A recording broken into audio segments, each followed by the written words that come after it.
नमस्कार, आप सभी का और एक बार हार्दिक स्वागत और अभिनंदन करता हूँ।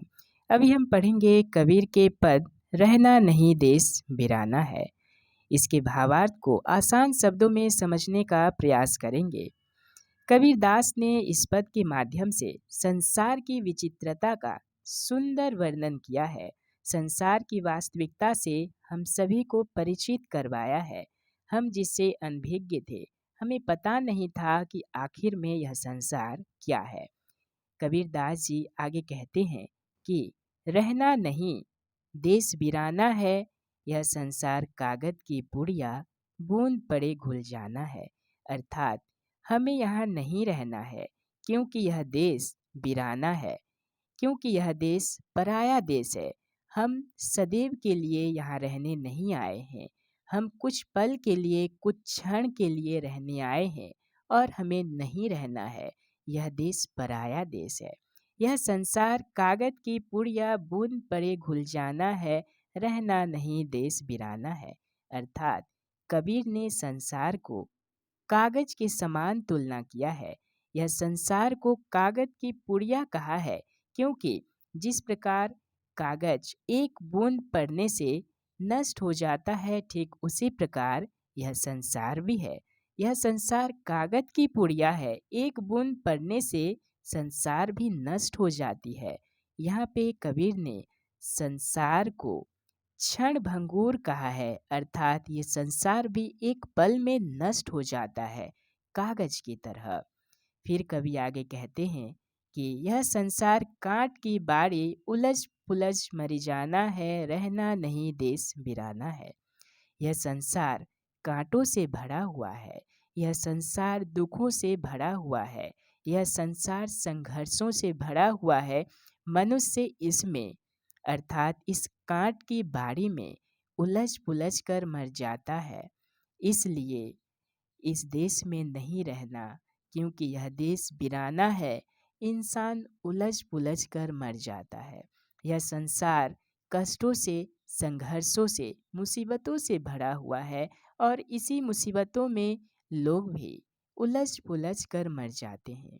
फिर कवि आगे कहते हैं कि यह संसार झाड़ और झांकर है, आग लगे बरी जाना है, रहना नहीं देश बिराना है।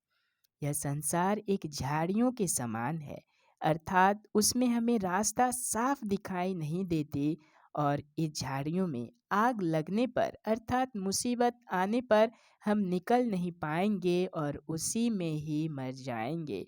इसलिए हमें इस संसार में नहीं रहना है। यह संसार, यह देश बिराना है, यह देश पराया है। यह झाड़ और झांकर है, झाड़ियों से भरा हुआ है, कांटों से भरा हुआ है, दुखों और मुसीबतों से भरा हुआ है। हमें इस संसार में नहीं रहना है। फिर कवि आगे कहते हैं कि कहत कबीर सुनो भाई साधो, सतगुरु नाम ठिकाना है।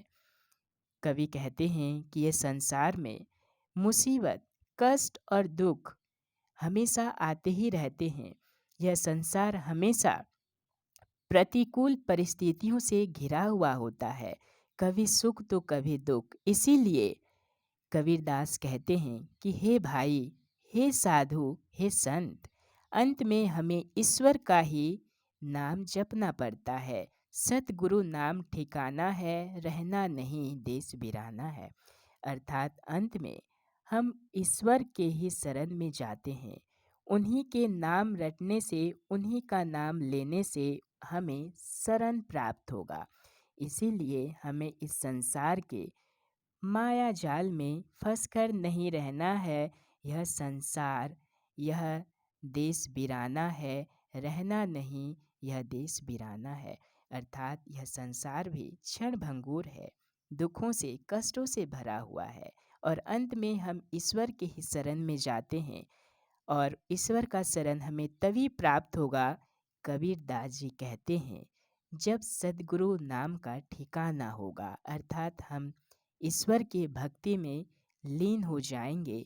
सतगुरु का नाम जब अपने मुख में ले पाएंगे, तभी हमें इस संसार से मुक्ति भी मिलेगी। आशा करता हूँ कि आप सभी को समझ में आया होगा। अगर आप मेरे चैनल पर नए हैं दोस्तों, सब्सक्राइब करना नहीं भूलिएगा। बहुत बहुत धन्यवाद और नमस्कार।